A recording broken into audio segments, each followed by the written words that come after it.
ఈరోజు పప్పు చేసుకుందాం. దీన్ని మామూలుగా టమాటా పెట్టి దోసకాయ పెట్టి కాకుండా మామూలుగా వెరైటీగా చేసుకుందాం. ఈరోజు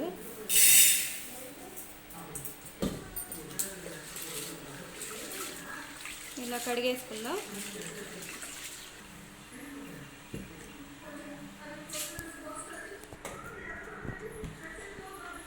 మనం పప్పు కడిగేసుకున్నాం కదా, ఇప్పుడు ఉడకటానికి వాటర్ పోసుకుందాం. నేనైతే ఒక టమాటా తీసుకున్నా పెద్దది. దీన్ని పెద్ద ముక్కలు చిన్న ముక్కలు అవసరం లే, పెద్దయే కోసుకోండి. ఒక ఆపు చెక్క ఉల్లిగడ్డ తీసుకున్నా.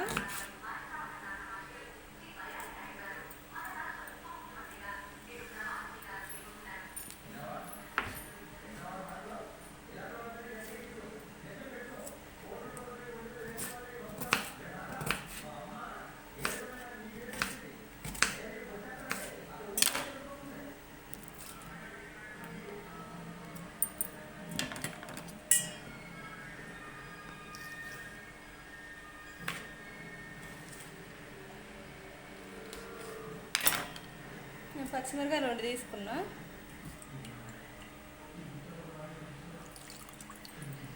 చింతపండు కొద్దిగా తీసుకున్నా.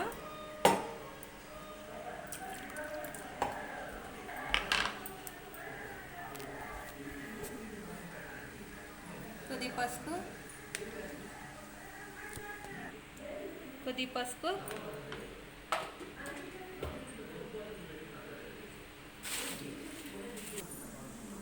కొద్ది కల్లుప్పు,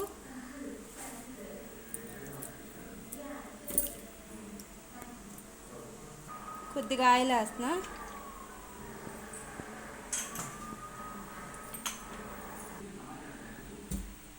నేను వెరైటీగా అన్నా కదా పప్పు, ఈ పచ్చడి అయితే నేను తర్వాత పెడతా పప్పు ఉడికిపోయినాక.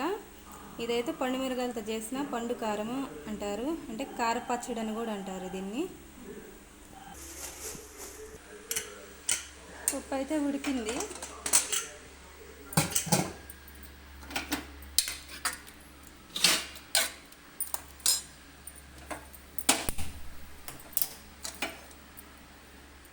నేను చెప్పాను కదా వెరైటీ పప్పు అని చెప్పి, దీంట్లోనైతే పండు మిరగాయలతో చేసిన పచ్చడి, కార పచ్చడి వేస్తున్నా.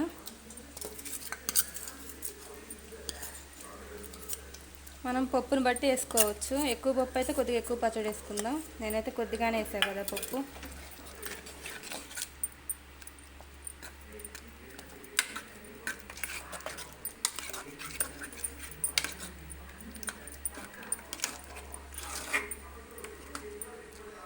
దీని ఇలా ఒక 2 నిమిషాలు ఉడకబెడదాం. మళ్ళీ పచ్చడి వేసాం కదా, ఆ పచ్చి వాసన పోయేదాకా ఉడకబెడదాం. అంటే 2 నిమిషాలు చాలు.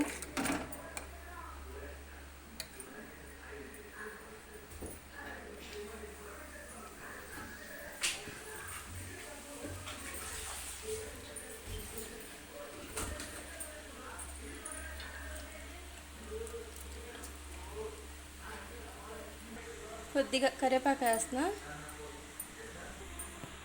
ఇదైతే అయిపోయింది. పప్పు అయితే ఉడికిపోయింది. ఇంకా తాలింపు అయితే పెట్టేసుకుందాం.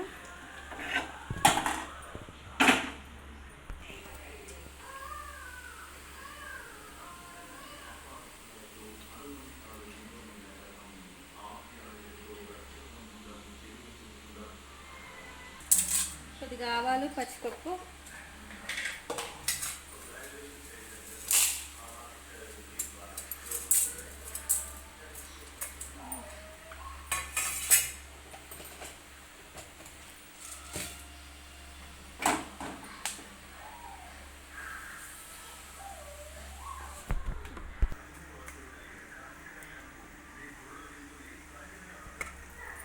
ఎండుమిరగాయలు, ఒక ఎల్లిపాయ నేను దంచేసుకున్నా. ఎల్లిపాయ వేస్తేనే పప్పు టేస్ట్ వస్తుంది.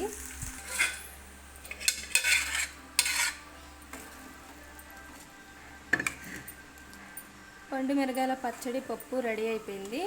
టేస్టీ సూపర్ పప్పు. ఇలా ఉంటే ఎవరైనా పప్పు నచ్చిన వాళ్ళు ఎవరైనా తినేస్తారు. లైక్ చేయండి, సపోర్ట్ చేయండి.